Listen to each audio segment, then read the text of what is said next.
So this is our midterm presentation about theme park optimization from Group 8 by Arsh, Daniel, and Sahil.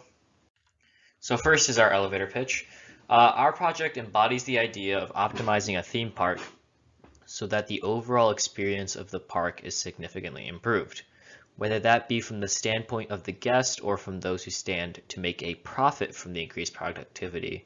We chose this theme because it's almost on an almost nostalgic factor. Theme parks have been closed for a very long time, and just the idea of a crowded environment is something that we're not used to and something we longed for in the past. So we decided to work on it because it's something we all hold dear to us. Our proposed approach is to create a simulation in Unity of one prevalent theme park. The park we chose was Six Flags Great Adventure, and we want to gather information about an average day using demographic data that we've collected and see where the holdups in the park are, where the traffic starts, where blockages are, and we also want to see what happens on specific days such as like Fright Fest and a busy day or a hurricane season or something like that. And we want to take all this information that we've gathered and we want to implement optimized paths and placement of different objects to reduce the flow of traffic. So like for example, we've noticed like if we're getting an example of King Ka is a very popular ride, so we want to implement a new path to King Ka from the center, or we want to include a new bathroom near King Ka, and this will allow for reduction in hotspots around the park and make the experience of the park significantly better. So our problem statement is that theme parks are notorious for long wait times in line queues, which you can make if you regret the ride. And once you finish the line, sometimes the ride wasn't even worth it. This wait time often causes visitors to rethink their decision to return to the park. Efficiency in the theme park's layout is a major problem, and it is a problem that we wish to tackle. The layout of a theme park is incredibly important. The placement of key attractions such as King Ka, Nitro, stands such as food, and facilities such as bathrooms directs the flow of guests and the engagement and profitability of each attraction. Guests collectively spend hundreds of millions of hours each year at amusement parks. Studying and optimizing the layout of these said parks is incredibly important for both the guests and the people who run the parks. Our motivations and applications are that theme parks are a multi-billion-dollar industry worldwide that services hundreds and millions of people each year. Each park is very unique, and its layout and attraction selection and the different guests that attend these parks are very different from park to park. A lot goes into understanding the traffic flow of a theme park, some examples being popularity of ride, time of year, time of day, location of food stands, location of merchandise, ride routine maintenance, unscaled faults. Combining all these logistical issues with human interaction and irritability creates a complex problem. The modeling and the evaluation of these crowd behaviors within an amusement park provides us with an opportunity to study human behaviors and attraction layout optimization within the real world context.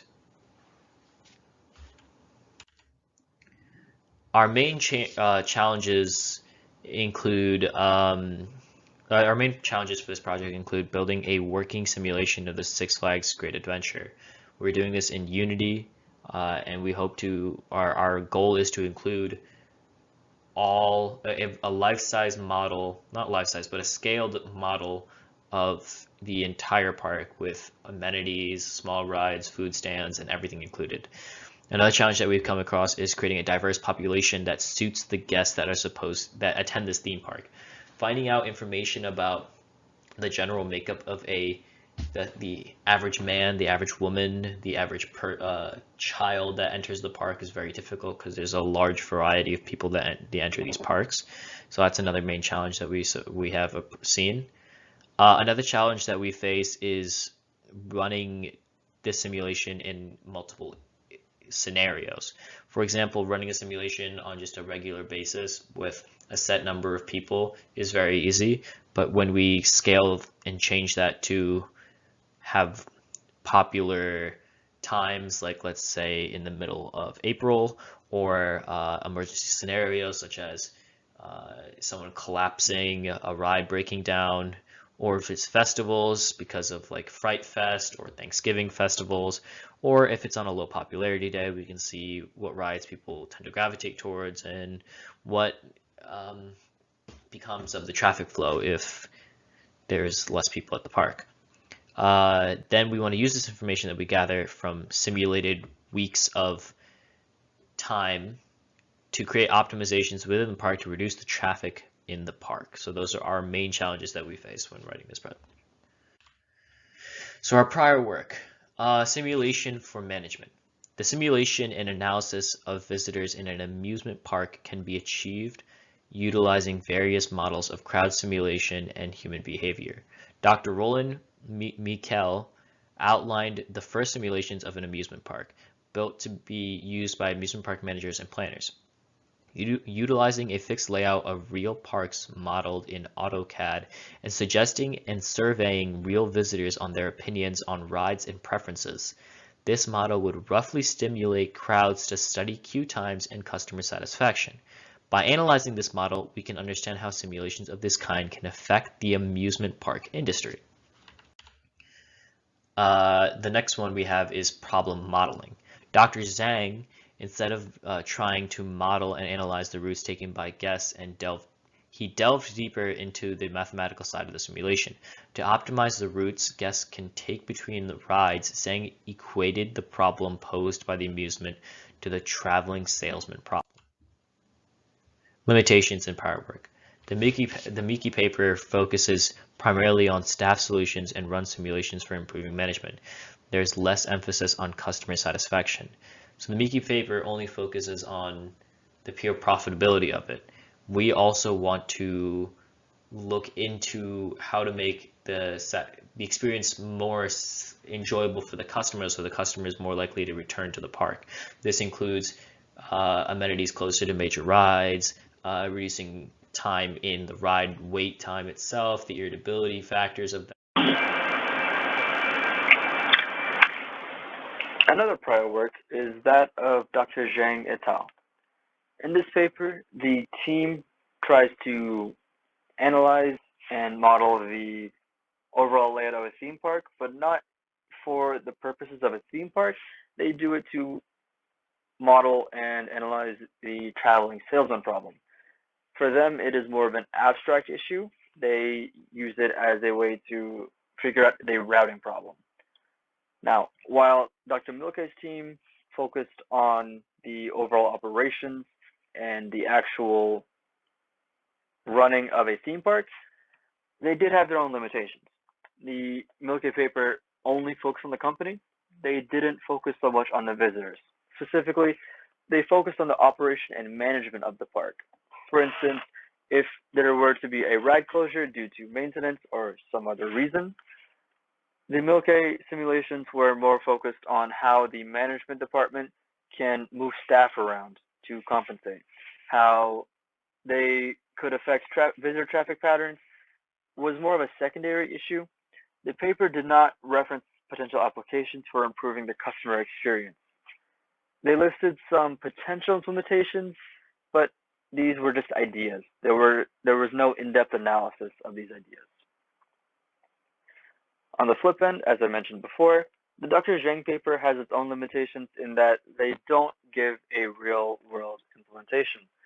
Their whole basis is abstract in theory. They calculate optimization for a theoretical problem, with theme parks being just a medium to represent that. Our proposed approach comes at the juxtaposition of these two papers. We simulate the Six Flags Great Adventure map and do pathfinding in Unity to run simulations in order to better understand traffic flow and crowd behavior and where there can be some conflict. Through this analysis, we grade ourselves in a way much similar to that of Zhang. We calculate the effectiveness of the terrain layout and how it affects queue times and traffic patterns and etc.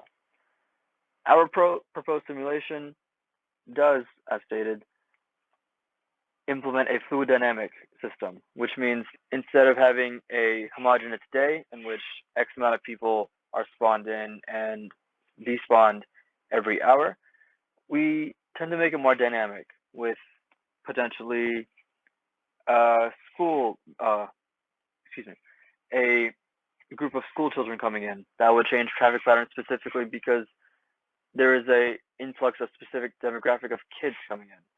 Or if it were a different weather day with lower number of visitors. These different scenarios give us a better understanding, and we can use that to pick a better implementation in terms of the new layout. So this is the current layout of the Six Flags map. We have the current topology, the current terrain, the general movement and crowd flows we would like to represent in a way that reflects the real life data. On top of this topology, we have added various rides. These are the most popular roller coasters. These are the ones that get the most visitors. Now, as I mentioned, we really wanted to avoid a homogeneous crowd because crowds at these theme parks are not homogeneous. So what we have done is taken the overall number of visitors, 3.4 million. This is the number we had gotten from qtimes.com, a website that uses the official database of Six Flags. Given that number of the average number of visitors per year, we broke that down into the monthly number, weekly, and the daily number. Now, these are approximations. These are not exact figures, but it gives us a general idea of how many agents to spawn in, and we can use that to figure out how the general traffic flows. Now, as I previously said, we didn't want to make it such that it's the same number of people every hour. That's not how these parks operate. There is a general traffic pattern and flow based on time of day.